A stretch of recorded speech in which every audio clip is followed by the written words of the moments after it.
निर्मल जैन और उनसे पूछते हैं, जगत पूज के चरणों में बारंबार नमोस्तु।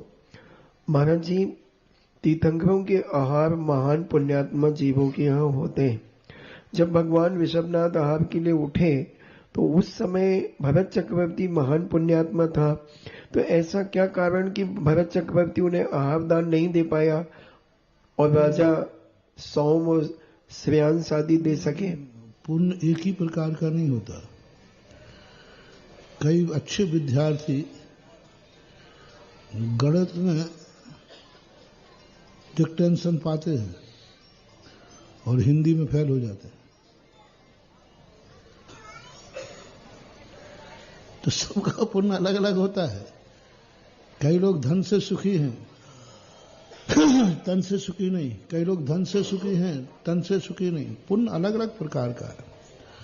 भगवान के परगान का पुण्य की क्वालिटी अलग प्रकार की होती है, जो बांधने से नहीं आती है, जन्म जन्म के संस्कारों से आती है। बांधने से नहीं आती है, कर्म नहीं बनता।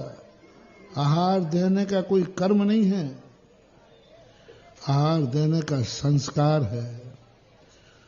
पूर्व भाव में राजा श्रेयांश ने आहार दिया, उसके संस्कार के कारण से उसको जाति स्मरण हुआ। भरत चक्रवर्ती को कोई पूर्व भाव में कोई घटना नहीं रही, और रही होगी तो उन्होंने यादगार नहीं बनाया, उसको स्मृति में नहीं रखा होगा, एक सामान्य आहार मान के दे दिया होगा। कई लोगों का होता है, चौका लगाते आहार देते, ठीक है महाराज रूटिंग में है, महाराज आएंगे, अपन को चौका लगाना है, आहार देना है। और कई लोग उस आहार की तिथि को जिंदगी भर याद रखते हैं, आहार की तिथि पर उत्सव मनाते हैं। ये जिंदगी भर याद रखते, आज महाराज का आहार हुआ था, और उस पर उत्सव मनाते हैं। अगले साल आएंगे, तुम सबकी बरसी मनाते हो, जन्म की, शादी की, शादी के आहार की बरसी मनाई? हाँ महाराज जी, तो लगा ही रहता है, तो लगा ही रहता है, तो आहार दे दिया और निपट गया। राजा श्रेयांश ने पूर्व भाव में उसको स्मृति बना लिया, जिंदगी भर याद रखा कि मैंने आहार दिया था, ये फलानी तारीख है। सुबह उठते ही उठा, उठकर बैठा जीवन में, अरे आज कौन सी तारीख है? आज दिन तो महाराज के आहार हुए थे। उस दिन वो याद कर रहा है, मंदिर जा रहा है, महाराज के जाप दे रहा, कुछ भी करेगा उसको स्मृति के रूप। जिस चीज का तुम महोत्सव मनाओगे वह चीज तुम्हारे जीवन में संस्कार में आ जाएगी। इसलिए मैं आप लोगों से कहता हूं कि जिस दिन मंदिर गए थे वो टेम्पल डे मनाओ। महाराज हमें पता ही नहीं कब गए थे, हाँ तो ठीक है चल जाएगा। और महोत्सव मनाओगे तो यही महोत्सव, यही जन्मदिन, यदि कहीं तुम ऐसे स्थान पर पड़ गए, दुर्गतियों में, कोई दूसरे कुल जाति में पड़ गए, त्रियंचों में पड़ गए, तो अभी का जो टेम्पल डे है ना, ये वहां जाति स्मरण बन करके याद दिलाएगा। क्योंकि तुमने टेम्पल डे मनाया था। तो धर्म के कार्य हो जब होते हैं, उनका भी कभी कभी उत्सव मनाया करो। जन्म का बर्थडे मना लेते हो। कितने लोग हैं जो साल भर में कोई ना कोई खुशी का दिन याद रखते हैं, सबको याद रहता है। जन्मदिन तो प्राय 99%, शादी की सालगिरह और याद रहती है। और भी कोई दिन होते हैं तो आप लोग याद आ जाता है, लेकिन धर्म की बातें क्यों नहीं याद आती? आज मेरा पहला दिन था जब मंदिर गया था। आज वो दिन है जब मैंने पहला महाराज को आहार दिया था। आज वो पहला दिन है जब मैंने माला फेरना शुरू की थी। अच्छा बताओ किस किस को याद है नमोकार मंत्र की माला जाप किसने कौन सी तारीख में, कौन से ईयर में शुरू की थी?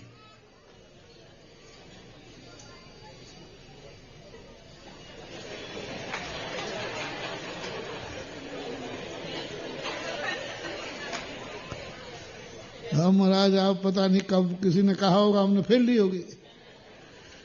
नहीं, यदि अभाग्य मान के फेरते, ओहो आज वो दिन है जब मैं आज पहली बार माला फेर रहा हूं, आज मैं पहली बार मंदिर जा रहा हूं, स्वाध्याय मैंने फलानी तिथि साल में पहली बार स्वाध्याय करा था।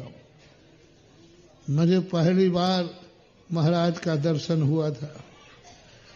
किसको याद है जिंदगी में सबसे पहले तुमने महाराज के दर्शन कौन सी तारीख में किए थे, कौन से दिन किए थे? महाराज आप भी क्या बात नहीं है, ये कोई याद रखने की चीज है। महाराज आए, दर्शन कर लिए, बात खत्म, आए गई, बात भूल गए। नहीं, याद रखना चाहिए।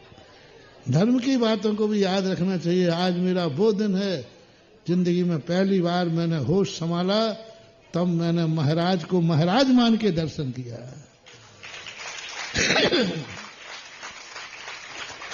माने तो 45 दिन में करा दिया होगा, लेकिन आज मैंने महाराज को महाराज मान के किया कि ये मेरे महाराज हैं। उस दिन मुझे गुरु का दर्शन हुआ, उस दिन मैंने नमोकार मंत्र पढ़ा।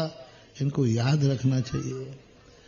ये याद रखने से भवांतर में बड़े काम आते हैं। इसलिए राजा श्रीयांश ने याद रखा तो भवांतर में वह काम आ गया कि आदिनाथ भगवान को पड़गा लिया। ऐसा। और जय बोलिए तीर्थ चक्रवर्ती निर्यापक शरण मुनि पुंगव श्री सुधा सागर जी ऋषिराज की। आज बंधुओं बड़े हर्ष का विषय, आज की प्रथम आगवानी जो पहले थी पूज्य गुरुदेव की, ऐतिहासिक तो रही ही, लेकिन आज की आगवानी भी ऐतिहासिक रही। गुरुदेव जब आप नगर में पधारे तो जितने वैदिक संप्रदाय के मानने वाले थे उनका कहना था कि पूज्य सुधा सागर जी नहीं आए हैं, ये साक्षात चलते फिरते नारायण श्री हरिहा के रूप में हमारे बीच में आए हैं। मुस्लिम समाज के व्यक्तियों का कहना था कि रूहानी ताकतें एक होकर के फरिश्ता बन करके हमारे बीच में आए हैं। अपने अपने धर्म गुरु ने जैसे इनको जैसा देखा है वैसे इनकी मूरत निहारी है और ऐतिहासिक आगवानी आज पूज्य गुरुदेव की हुई है। वास्तव में गुरुदेव जहां बैठे हैं वहीं एक महातीर्थ का रूप ले लिया है। ऐसे पूज्य गुरुदेव के श्री चरणों में आप सभी भी हाथ जोड़िएगा और नमोस्तु कहिएगा। और पूज्य गुरुदेव की जिज्ञासा समाधान के माध्यम से कई लोगों के दिलों में दीपावलियां बन जाती हैं। हमारे खनिया धाना में तो आगवानी हुई और आज से ही हमने दीपावली मान ली है। हमारे खनिया धाना में तो महोत्सव ही महोत्सव हो रहे हैं कि अतिशयवंत ऐसे महान साधकों का हमारे लिए और आपके लिए यह सौभाग्य है कि उनके चरणों में बैठने का अनुभव मिल रहा।